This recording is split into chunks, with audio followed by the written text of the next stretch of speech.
We sell luxury watches, but actually what we're selling is trust. That trust is reflected in authenticity. Do you get a lot of people trying to bring in fakes? The fakes are getting more and more refined, up to the point that they call it clone watches. So they're very difficult to distinguish from the genuine watch. Surely those would be good investments, no? If you flip watches 2 or 3 per year, sure, that could be very interesting. These fluctuations in price, on the surface they're great if you're in it to make quick money. What I love is predictability. Stability is much better, predictability is much better. That's what we can build a sustainable business on. How many watches do you guys sell a month? Thousands of watches on a monthly basis. Wow. Yeah. Watch crime is not isolated to London. It's anywhere in the UK or Europe. And it's not only single to watches, it's luxury theft in general. We speculate on the fact that we can buy a watch, add value to it and make a profit. We do not speculate on the concept that it will appreciate. Our model is really about velocity. We want to buy and sell, and we want to do that in quick succession. Hello and welcome to episode 26 of the GVE London Podcast. And today we are glad to be joined by Arjen Van De Vall from the Watchfinder company. If you guys don't know, Watchfinder is one of the largest resellers in the world of luxury watches. Thanks for joining us. Thank you for having me. So Arjen, let's start off with your journey right from the start. So you had quite a senior position in Amazon, right? Yeah, I've had multiple positions over the last years that were never ever involved with luxury or watches or anything touching it. No, it's always been e-commerce, more digital, but I've always been very passionate about watches. So I think in the back of my mind, I was always contemplating how to get into the industry without actually really making an effort to get into the industry.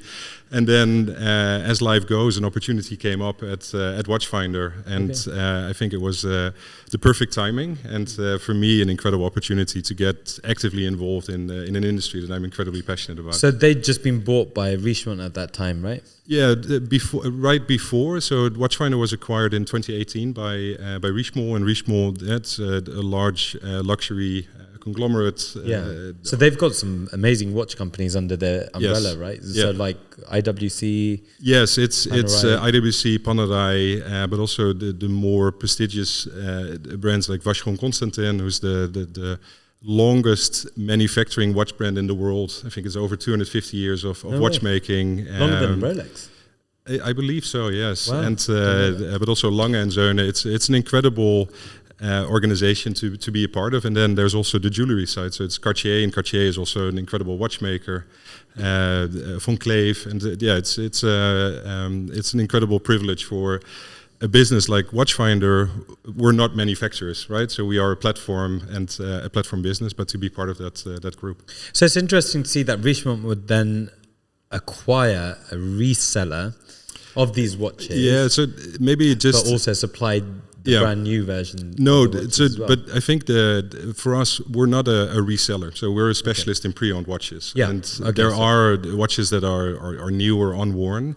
But fundamentally, our model is really about pre-owned watches. And that's also what we're very strict in. Like we serve the same clients. And I think that was an appreciation that Richemont had, that the lines between new and pre-owned are blurring. And I think we're quite early to catch on that if you integrate the model, then you can create better client experience. And the beauty is that we not only transact with the same clients multiple times in a lifetime, but we even see the same watches multiple times in the watch's lifetime. So we've literally had watches that have crossed our counter up to 10 times in the last 20 years. So there's a phenomenal insight and data that we can utilize to better the client experience. Would you say that there was a certain point at which that became a lot more acceptable? Because I guess, look, with cars, you know, buying a second-hand car has never really been a bad thing, right? Yeah. I guess handbags, that was like it's taken a very long time for women to be able to feel like, okay, we're happy to... with the second-hand. Yeah, happy to have second-hand. Some other lady's been putting her stuff in this bag. Yeah. But that taboo has only recently been overcome with handbags. When was it for watches? There's always been a very strong environment for trading in pre-owned watches. The reality is that 90+% of the watches that have ever been manufactured are no longer in production. So even if you look at a Rolex Submariner, it's the 40th iteration of a Rolex Submariner. So all of the 39 previous ones, they're no longer in production. So reasons for people to get into pre-owned watches, one is definitely that its availability. So the watch is either no longer being manufactured or you can't get it. Second is price, and typically I think the same with the average automotive industry. Pre-owned you can get at a favorable price point. And then the third one I would say is more about vintage. And you said handbags, that's the same with watches, that there's vintage watches, or there are vintage watches. And then the fourth one, what we're seeing is that especially younger audiences, there's also an interest from a circularity point of view, that the entry point into luxury doesn't have to be this new watch. It's okay if it's had a life before. And what the founders at Watchfinder understood very early on is that we sell luxury watches, but actually what we're selling is trust. And that trust is reflected in authenticity. So you as a buyer, you need to understand that it's authentic, that it's not just the dial, the case, but it's the complete watch is authentic. A trust in the quality of the watch, that it will continue to function as you hope it will to do. And with all of the investments that Watchfinder, amongst others, have made, we've really been able to elevate that experience. And with that, I think we've been growing very steadily. So, and that the industry, as said, as itself, it's always been there, but as established as we have it today, it's probably started 20 years ago. Wow. Yeah. What's quite interesting actually is the similarities between the watch market and the supercar market. So touching on the pre-owned status, have you found recently that if people were looking for like very sought after models, which is almost close to impossible to achieve if you're a first time buyer, are you finding that market's picked up quite a bit for you? So like if I compare it with the car market, let's say the GT2 RS or the GT3 RS at the moment, impossible to walk into Porsche and buy one right now, but you'd come to specialists like us to buy it, essentially pre-owned, even though it's brand new. Yeah. You finding that side we've of seen that picked up? Yeah, especially I would say during COVID, there was just people had too much free time. Interest rates were 0%, so it was easier to get access to cash, and people were willing to spend it. And so we've seen very similar trends, with the results of prices absolutely spiking.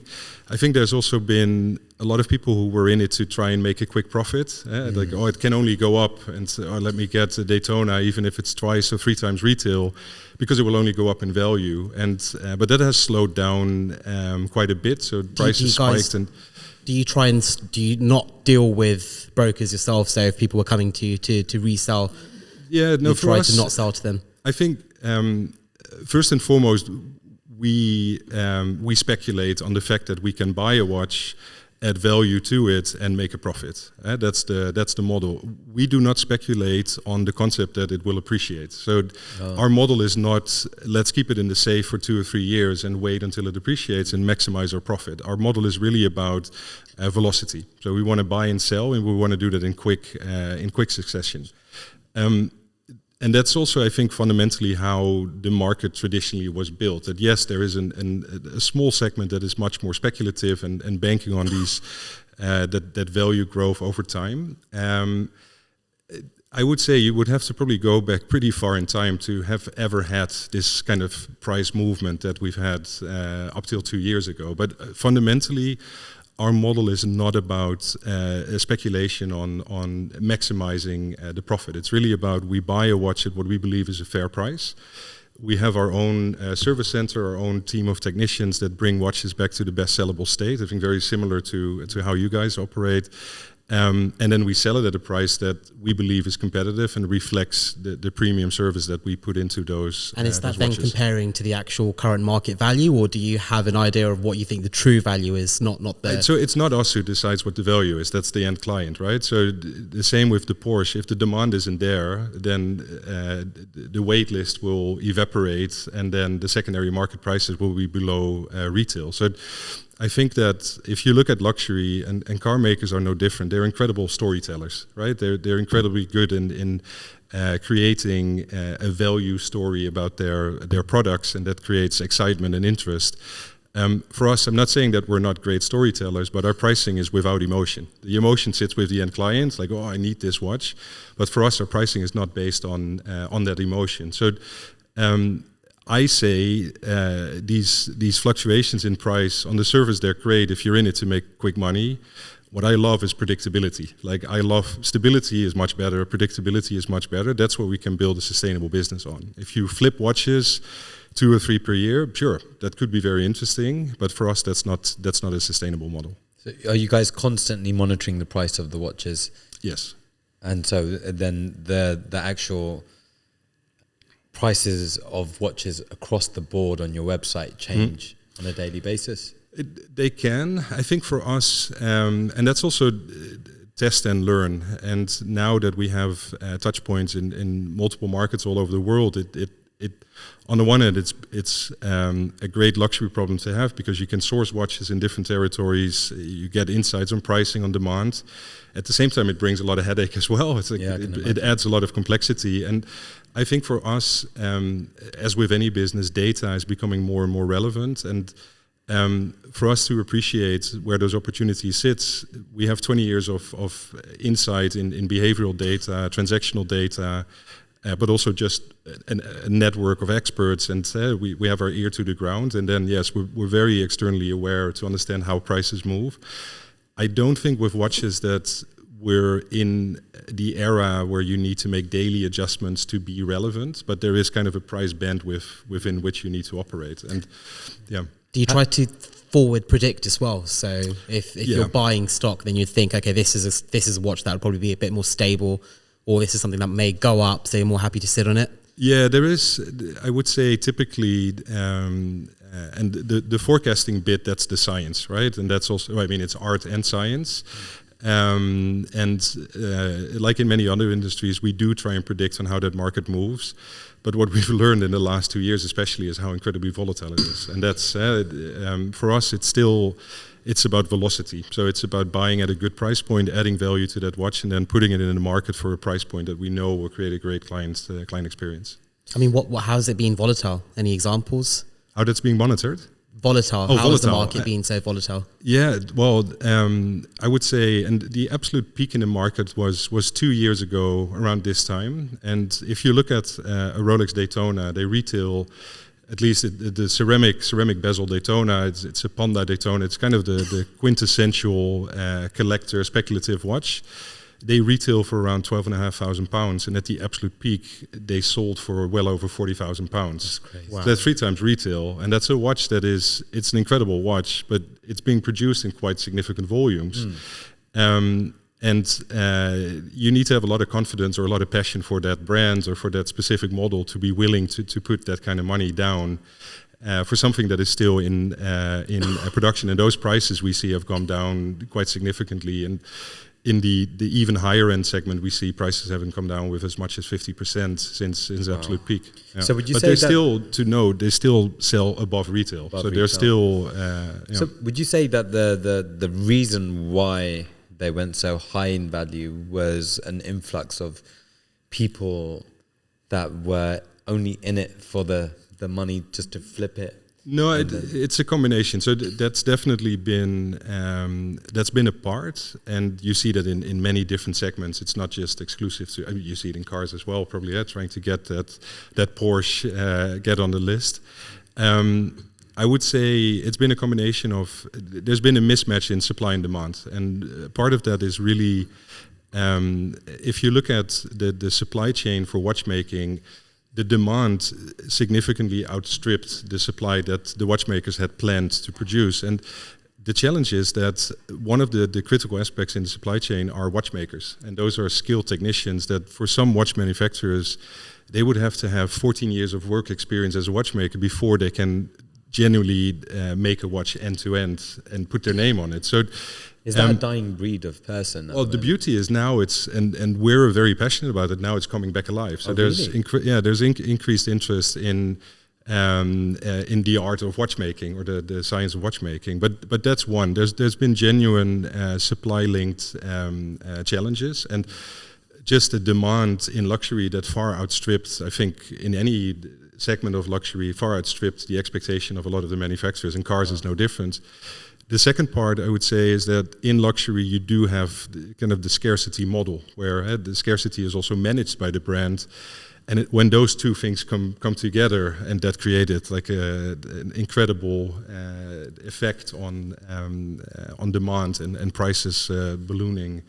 It's just crazy to think that those Daytonas went up to £40,000. That's a crazy thing when you think about it. It's the steel watches that ended up going up. Why was it the steel products? It's, I would say, 10 years ago, maybe even less, but 10 years ago, the kind of the more accessible from a price point and availability point of view, the watch that always traded above retail was a steel Daytona. So that is the quintessential kind of collector watch. And typically, precious metal watches, they depreciate quicker. And the why, I don't know. There's the shelf life of a steel watch apparently is different.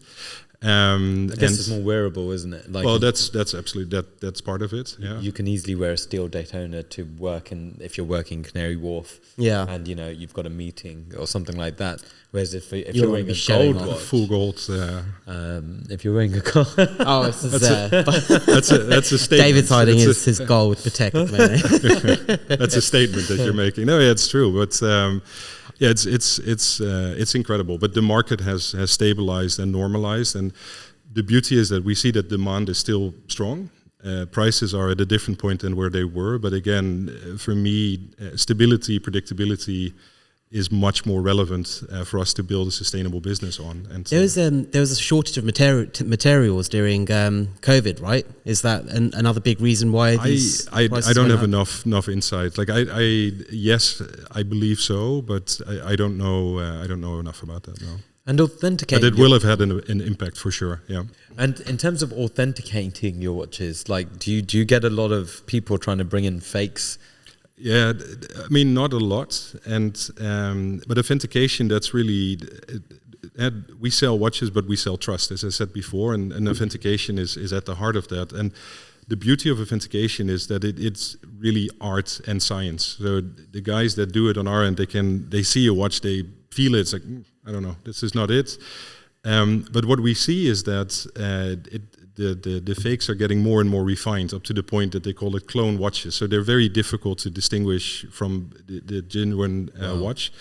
Up until why is that? Why are they getting so? It's accessibility to technology, like 3D printing. The manufacturing in the olden days was very costly because you had to have a wealth of machinery and beyond. And now, with, for example, 3D printing, things are getting so much more accessible. And then there's globalization, that knowledge travels much more freely.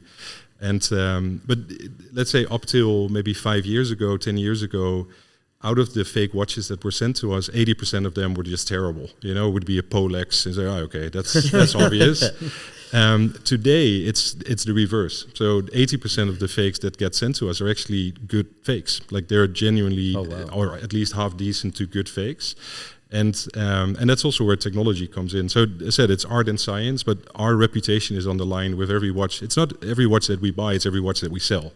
So if we buy a watch that ends up being fake, okay, that's our problem. We would never bring that to market.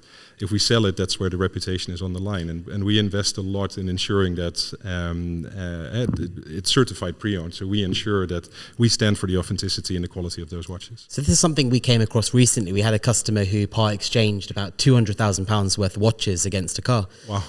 And for us, I mean, we'd accept the part exchange, but how do we authenticate it? So we had to take it to a local watch dealer, and this was news to me. I didn't realize that you have to do this, but he opened up the watch, completely opened it up and checked every single bit of it to see if it was authentic or not. And I was just thinking, surely this isn't a feasible way of going forward for every watch that you buy.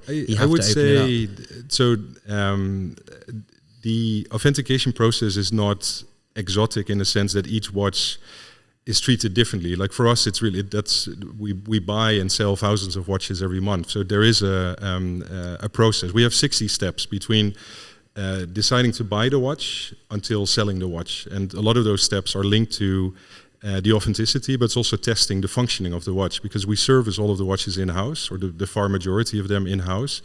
So while we do the authentication, we also do the testing, and between those steps, a lot of the potential challenges already surface, either with authenticity or the quality of the watch. And then in some cases, yes, a watch needs to be opened by a watchmaker and really inspected piece by piece. In other cases, we just know that it's a genuine article. With that said, fakes also concentrate on models and watches that are the most popular. So you know what to look for, and we continuously educate ourselves in ensuring that we stay ahead of the game. But that's an interesting part exchange.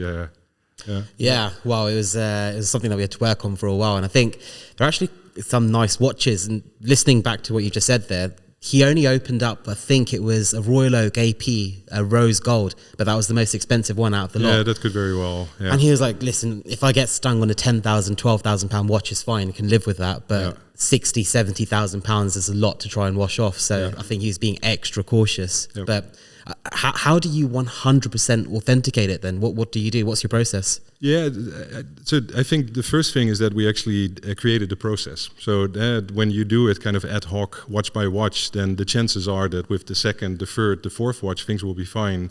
But with watch number 4 and the 12, maybe you forget the one step that you did with the ones before. So we've really documented a process where step by step, so it starts with the basics. It's checking for a serial number, right? So does it have a serial number? Yes, no. And then does the serial number make sense?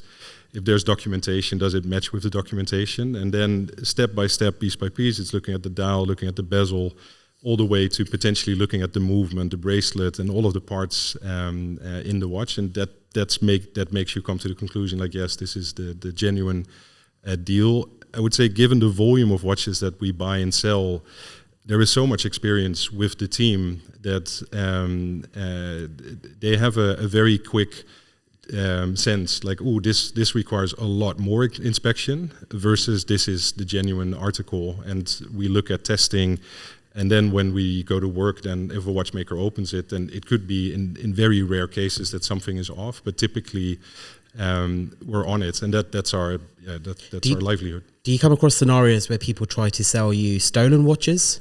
That's a great question, and yes, not frequently. And we know that watch crime is a problem, and cities like London, but it's not concentrated to London. It's in different places all over the world. And the key is we take our role in it very seriously, in the sense that we need to break the cycle between theft and resale. So the more complicated it gets to resell your watch, the less attractive it is to actually steal a watch and try and sell it. And we work with, so Richemont developed a platform called Inquirers, where you as a watch owner are encouraged to list your collection within their environment. And it's not a Richemont tool, it's completely agnostic for any brand, any model, and any price point. If your watch gets lost or stolen, then you file it there, so it gets marked in the system. And any watch that we buy, before we buy it, we reference across those databases. So Inquirers being one, we use the Watch Center.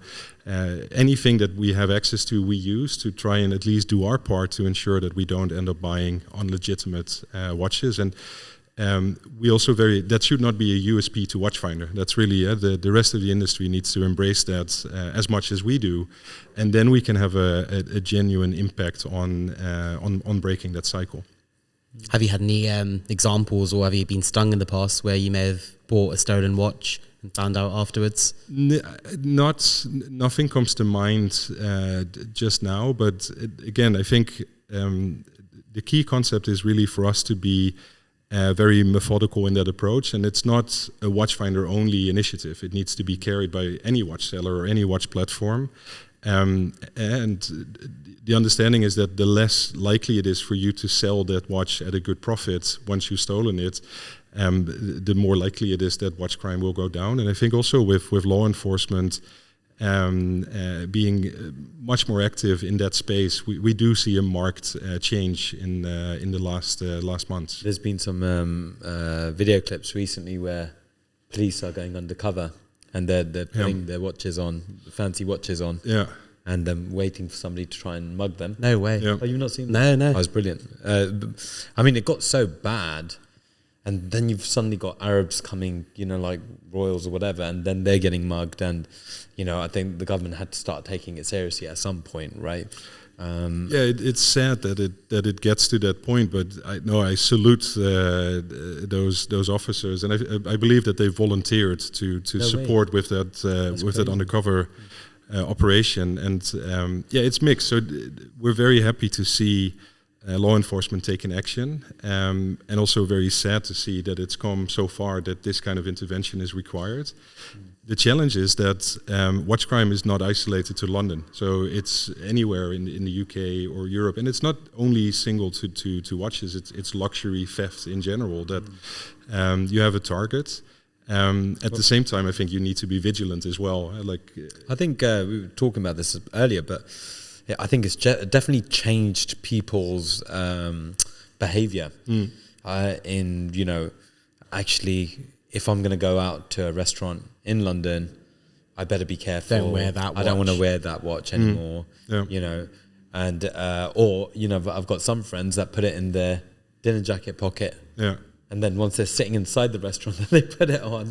I think that's so much more risky. It's just crazy. And then when they're leaving, then they take it off and put it back in. Yeah. But there's just all sorts of things. We've had guests on here before that have said that it's the waiter at the restaurant will let somebody know that this guy's wearing that watch. And then follow them. And then that person will be waiting for them. That's one. And the other one is an Uber driver might be able to see that, and they'll have somebody waiting at the destination. Their plans are so elaborate. I don't know if you remember this, but we had, when we did this event in London, we had a client who travelled all the way down from the north. Crazy, yeah. He came down, and I think he was once again wearing an AP worth 50 or 60,000 pounds at the time. And they went out for drinks afterwards. An hour later, he's like, I have no clue what was happening. I'm dancing with someone, and I walk out of the club, and I've got no watch on. Or no, sorry, he had a watch on, but he had like a Rolex on. A fake Rolex. A fake Rolex. It got switched. Someone's managed to take an AP off his wrist. Okay, and then, or it was a Patek actually, and then managed to put a Rolex on his wrist. That's next level. And it's just, that is the length that people are going to now. I think, you get some magicians that come and they suddenly do exactly. this, right? They're just probably using their powers for something else. Yeah, and making a lot of money at the same time. But the key to me is that you need to be vigilant of your surroundings, and that's not a thing that's new, but it is sad that people don't feel safe to walk around with jewelry or watches. And again, as an industry, I think first acknowledging that there is a problem around crime and theft, and that's what Richemont with the development of inquiries has done, is like, okay, we as an industry need to develop an initiative to counter that. And I think as a watch owner, there's then also the responsibility to make use of that. And then as a wider industry of which Watchfinder is a part, we need to play our role to ensure that we do whatever we can to break that cycle. There's a great idea for an app almost that is an app or a website, but you're getting everybody to submit their watch collection to you. Yeah, and, as long as it's anonymized and that it's kind of a safe environment, but that's where we're headed. Yeah. So, talking about data, gathering all of this, do you ever have people approaching you guys saying, I'm after this watch of certain date, certain color, I can't find it anywhere? Yeah.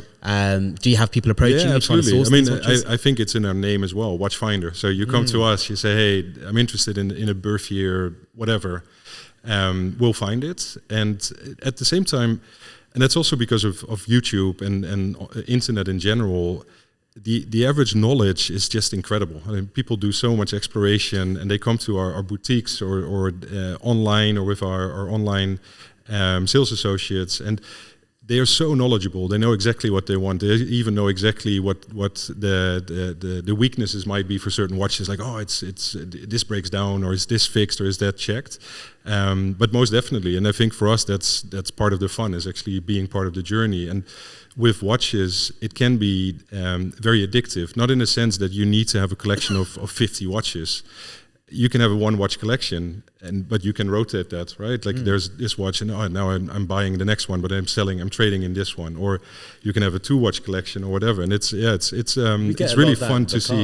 Yeah, people get bored after a year, and then or even 6 months, a couple of months, a few months, they get bored. Okay, I want a Ferrari now, and then get bored. I want a Lambo now, and it can be a gateway as well, where you start with a watch that you think is it's a lot of money for a watch, but then it's like, I actually quite enjoy it, and then you look up the ladder. It's like, now I want this one. Work your way up.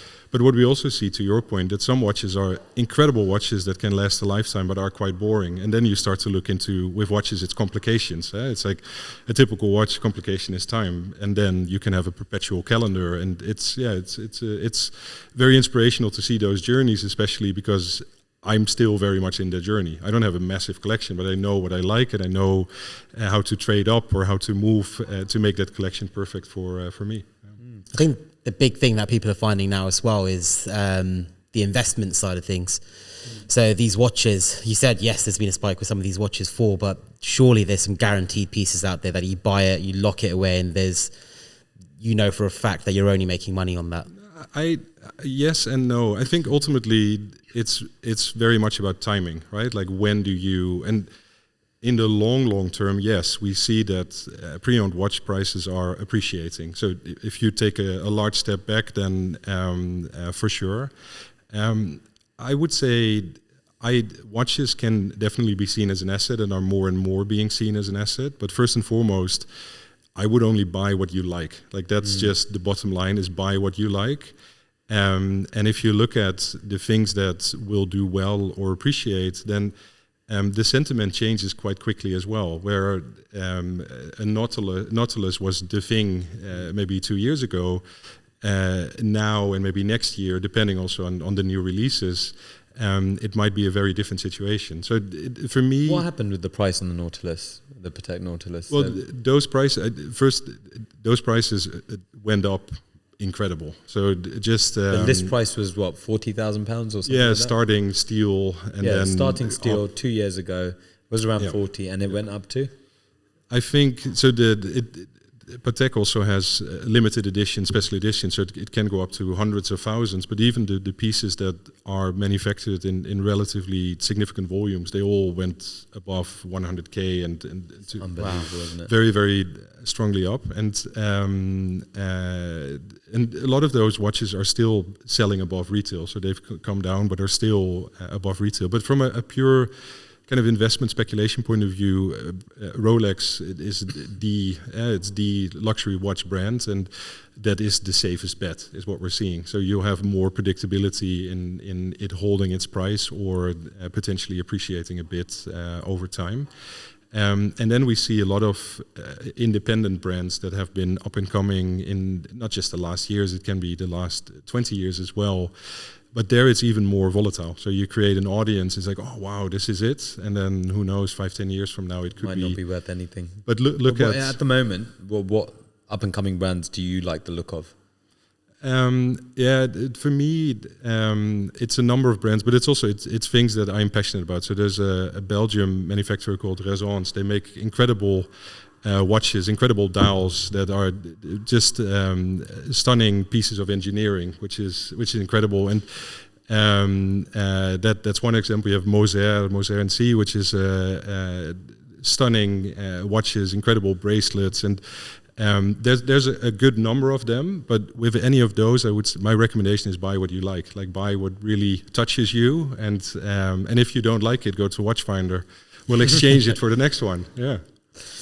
You touched on something very briefly before, saying that you do all of your servicing in-house. Yeah. So with the car market, it's a bit of a 50-50 area, thinking if you buy yourself a supercar, you should try and let the manufacturer service the car if you want to keep the value of the car high. What's the case with watches? Yeah, it's a great question, because there's a lot of similarities between the car market, pre-owned car market, and watches. For us, one of the differences, so we don't have let's say a dealer relationship because we don't sell new. Where we do have relationships with a lot of watch manufacturers is in servicing. So we're accredited by 19-20 of the bigger watchmakers in the world, and that means that that it's a proof that we can deliver the quality that they're looking for. In some cases, it's also access to special tools, special machines or training, and access to spare parts. So in that sense, that is really the strength that we have, that we can do a lot of that work in-house, and that we're accredited for it.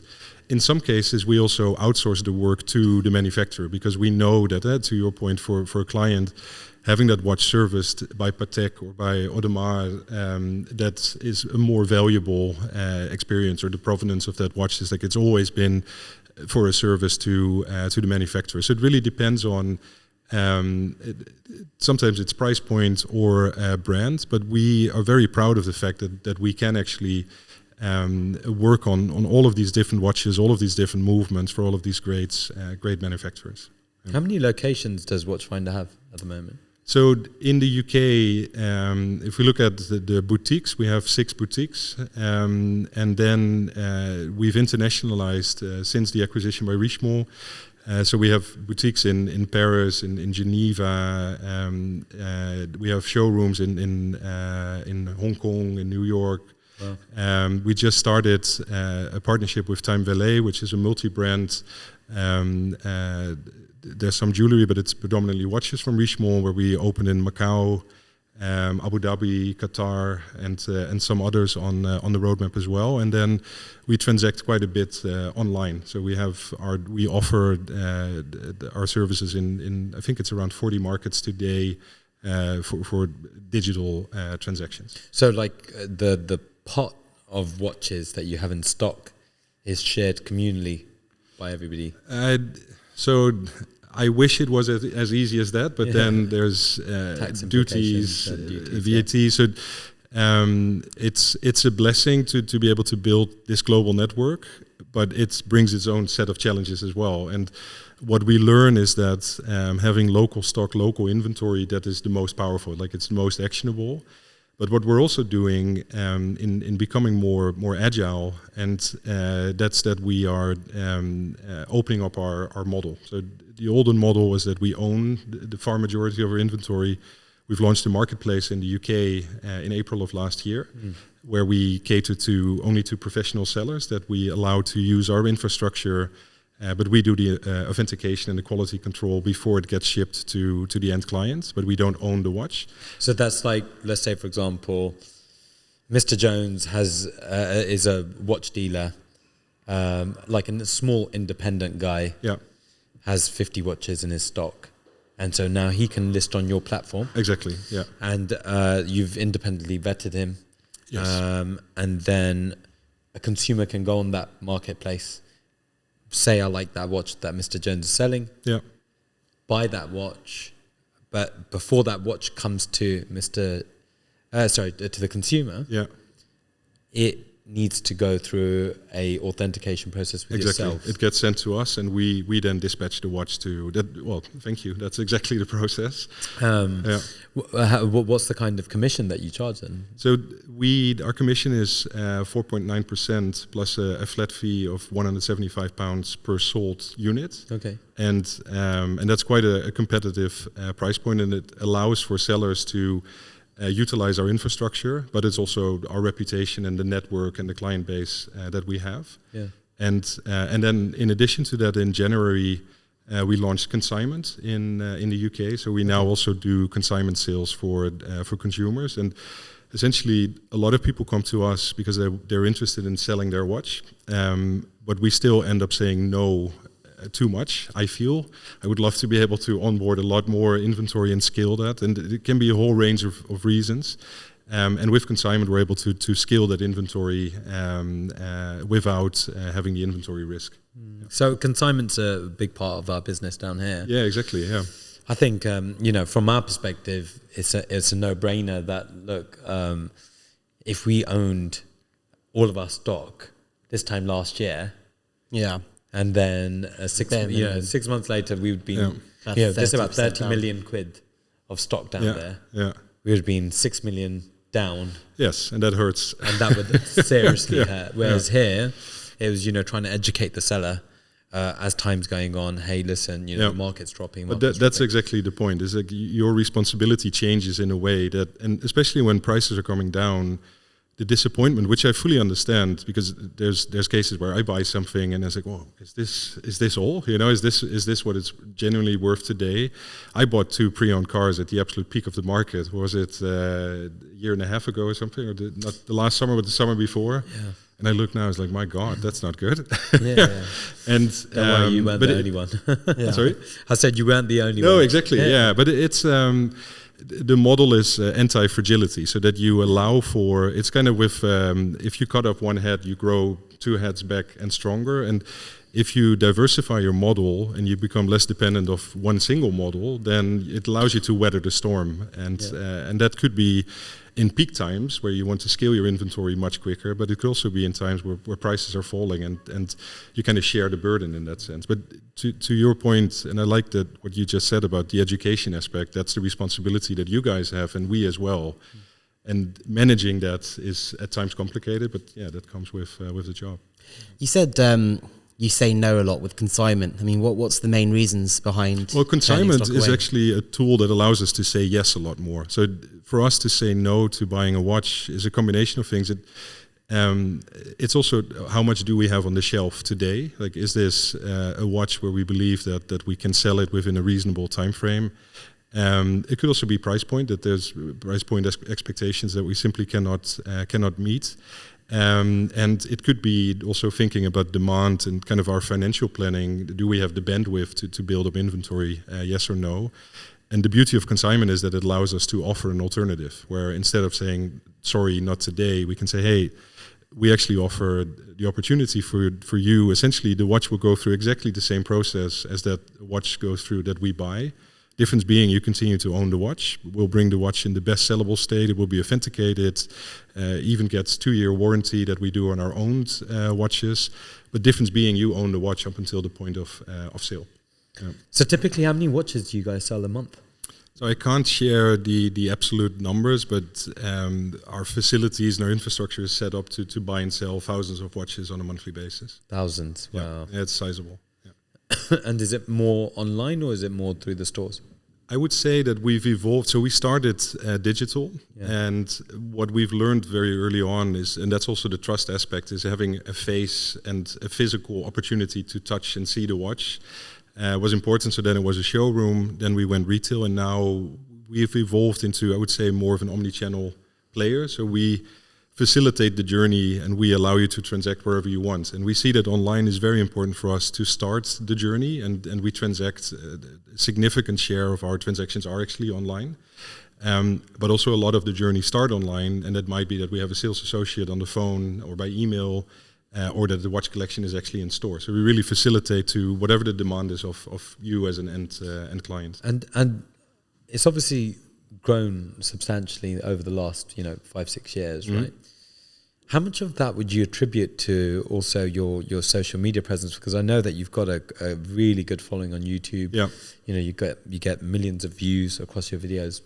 What would you say? I think so. First and foremost, the beauty of that channel is that it's really built organically, and at a time that it really created almost a unique format and a unique voice in the industry, where it was just a genuine passion for watches, but also a platform to share and educate about that passion with the world without any commercial or transactional intent. It's not like, buy at Watchfinder. It was very much about, wow, this is an amazing watch, and now let's talk about the history. Let's talk about, and what we see is that for a brand recognition point of view, it's helped a lot. So we've seen it's a very recognized brand, especially if you like watches. Then if I talk to people in the US or in Asia, we see that we have really strong brand recognition. From a transactional point of view, it's not a strong channel for us. So we're not kind of social sales, but at the top of the funnel in terms of interest and brand awareness, it's been very, very powerful. With that said, there are so many voices today in the industry that it's also difficult to stay relevant and to stay unique. And I think that although it's a vital part of what we do, it's also a continuous exploration on how to make the best use of the channel. Over the last 5 years, would you say that the demographic of your buyers has changed? I mean, especially with the whole rise in crypto. I know that a lot of the crypto millionaires were now then also spending their money on watches. I know they were spending on cars, but watches was probably, the favorite thing that they like to buy. Yeah. No, yes. We see younger audiences getting interested in watches, and in a sense that's surprising. Also with smartwatches, and like, who needs a watch to tell the time? It's like you take your phone to look at what time is it. It's like, I'm wearing a watch. So but no, it's fascinating to see, and it's for various reasons. And I think there is an appreciation of the engineering aspect, the mechanical aspect. Then there's the shiny part as well, and I need to have one because everyone has one or everybody wants one. And then it's online platforms, and YouTube being a prime example, where you can spend hours and hours to educate yourself and to just be completely submerged with all the information and all the insights. And it's fascinating to see. What are you wearing today? This is a Panerai submersible. They call it a Carbotech, so it's a carbon case. It's quite a nice watch. Is it limited?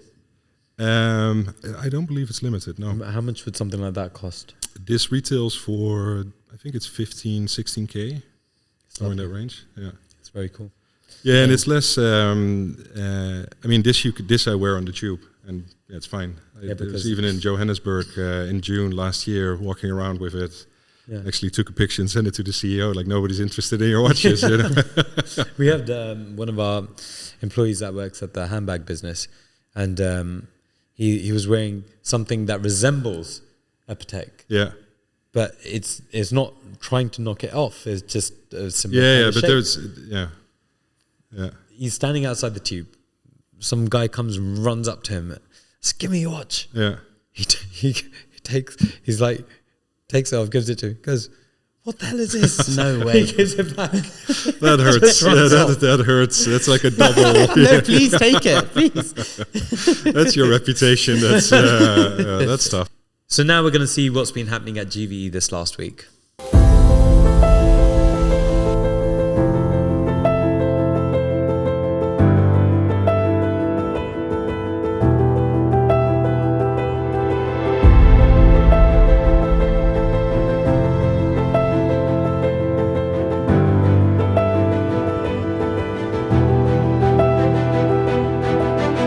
We're back at Unity, back in the wrapping department, and this week we've got 3 sold cars all getting wrapped at the same time.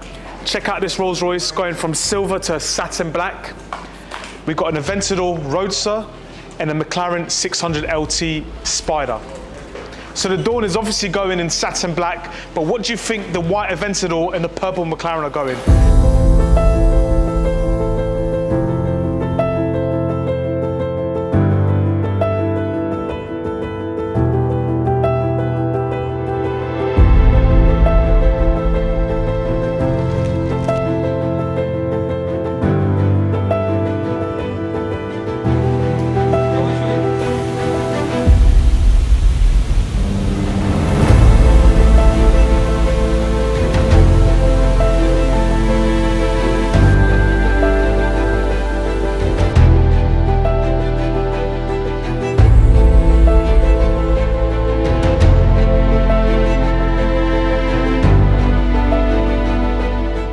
As you can see behind me, the Dawn is nearly finished, and look how amazing it's turned out. Now, the story behind this car is the customer came to me and saw the car advertised on our website, and he completely loved the color of the interior and the color of the red roof.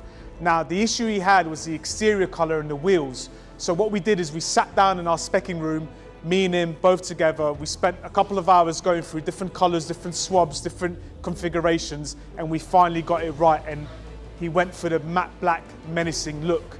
Now, that's the beauty of buying a car from GVE, from us, is we can redesign any car, whether it's a brand new one, whether it's 10 years old, we can redesign it from the ground up to your specification. Whether you want to change wheel colors, caliper colors, if you zoom in, we even added the coach line that you could get from Rolls-Royce to match the roof and the interior. Going back to my main dealer experience, this level of customization was only really available on brand new cars. I worked for Aston Martin for 8 years, and you can only really spec a brand new car, and you can choose colors and choose interiors and choose finishes on the wheels.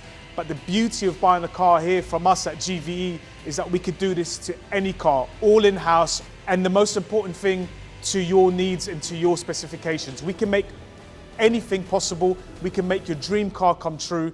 Challenge us, approach us with anything you want us to do, and we'll make it happen.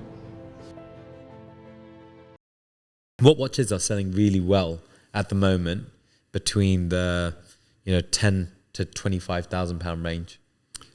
It's Rolex still, so it's predominantly steel sports watches that do very well, and Rolex is very dominant in that segment. At the same time, and I would say typically it's a little bit over the top end of that range, but what we see is that while there is a little bit of reduced interest in a Nautilus, for example, or an Aquanaut, we see an increased interest in complication watches, high complication watches, so Patek Philippe complication. And what kind of money did those start at? I would say probably around 40 and upwards, yeah. Surely those would be good investments, no? Yeah, I mean, if you like the watch, yes, and I love them. So I think that they're an incredible investment because they're incredible pieces to own. But as to if they would appreciate over time, it's very difficult to. It's difficult, but it's weird to see that these highly complicated watches, which would have taken a long time to make, right? It requires a lot of skill to make. Yeah, are not as sought after. Which is the same kind of Nautilus and Aquanaut. Yeah. I mean, there is an incredible market for it. So if you think like high horology, watchmaking, the craftsmanship that goes into those watches, and the concept of a perpetual calendar, it's fascinating. It's a watch that keeps time even with leap years, and keeps the date with leap years. And in today's technological environment, maybe that's not so special, but think about that watch in Greenwich. You have, I would highly encourage you to visit. You have Greenwich Mean Time, like this is the place where it started. Yeah. And there's a phenomenal exposition of clocks, perpetual calendar clocks, and then that they've been able to scale that down further and further into the size of a watch. And now they get thinner and thinner. There's continuous refinement of those watches, and there's always been an incredible, passionate market for it. But typically those watches are maybe a little bit less, I mean, they're complicated also to look at. It's very crowded, it's busy dials, there's a lot of smaller dials and a lot of information. Yeah. And some people are much more interested in a very clean look. And to each his own. The beauty is that the range in price, in brand, and in complications is incredible. I prefer the look of the movement, being able to see it. Yeah, that's it. The whole complication. But okay, so this is the not so quickfire round. I'll keep it short. Try and keep it short. Yes. Investment watch. I would buy, and I would love to own Rolex Yachtmaster in titanium. Daily watch. For me, it's a Panerai submersible, but I looked at, you have one of the Swatch Omega moon swatches, which I quite enjoy as well. But for me, the everyday watch, I love Panerai submersibles, yes. Okay. Special occasion watch? Special occasion watch and special occasion manufacturers. So you have Lang & Söhne, which is part of the Richemont group, and they have a watch, it's called the Zeitwerk, and that's just a phenomenal watch. It's a mechanical watch, but it has a digital representation of time, and it's for me, I mean, it would make any occasion special if you were to wear that watch. Yeah. Favorite watch brand and why?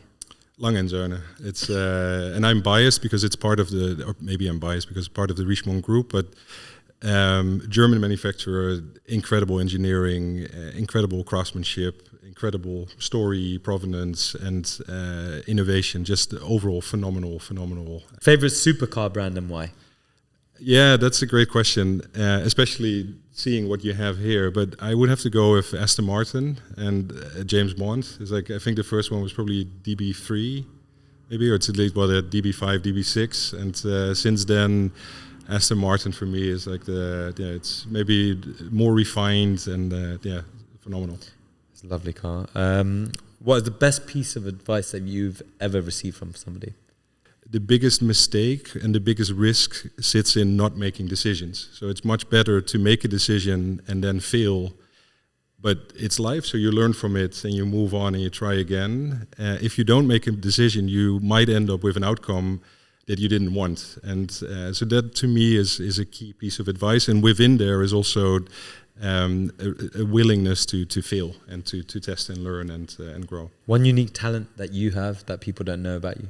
Yeah, so I would say they're not the sexiest ones, but I can read really fast without it being speed reading. Oh, really? Yeah, that's something that I've learned over time, that I can read. So like if it was a novel, how fast can you read a page? I've never timed it, but it's like it's yeah. If I look at my e-reader, it's like pep pep pep. It's but really, that's what is superpower. Yeah, probably, but it's not. Maybe it's speed reading, I don't know. But and then there's another thing. I bought a 3D printer last year, and I've really gotten into it. So I don't think I'm particularly talented, but I've built houses and stuff that you then design in a program, and then you print it. And it's awesome. It's like and it just literally prints it out for you. And yeah. I mean, you need to put in some work to design the house, and then the 3D printer will print you this model. Okay, favorite way to unwind after work? Yeah, so I think I mentioned to you that I live West London, my work is in Kent, and I spend a lot of time on the N25, so the unwinding is something that has grown over time, that instead of getting very annoyed with being stuck on M25, I rediscovered music or my music collection, and I listen to pretty heavy music, turn the volume up quite loud, and then sing or shout with it. And what sort of music? I would say it's quite broad. So my interest is from heavy metal, like proper heavy stuff, but it can be reggae as well. Like depends kind of on the mood that I'm in. But it really helps me after the day. It's like, okay, now I can. Heavy metal. Yeah. What kind of bands? Cause I mean, there's bands that are too obscure to mention, but there's also the kind of the basic stuff like Metallica, Megadeth, and those things, and but up to more serious stuff as well. Yeah. I think the closest I ever got was Nirvana. Oh yeah, that's Linkin not. Park. It's great, but that doesn't get played in the car. No. Nirvana maybe. Yeah. What's the toughest decision you've ever had to make in business? Oof. I would say not necessarily in business, but more in professional life, is to walk away from a job to just try and do something completely new, and that you've establish yourself in an environment where you contribute, where you also feel that there's opportunity for growth, but at the same time that it's best for your own development and your own interest and beyond to just break away and start to do something else. And in business, I don't have a specific example, but the same things apply, and that I think goes back to decision making. Is being able to make decisions is the key. What is some advice that you would have given to your younger self? Patience. Yeah, that with time things will settle and will come, but allow yourself the time to learn, to grow, and to mature. Also have fun, but have patience. Good advice. Thank you. Thank you. Hope you liked this episode, and if you did, please like, share, and subscribe. And don't forget to hit that notifications button. Until next time, see you later.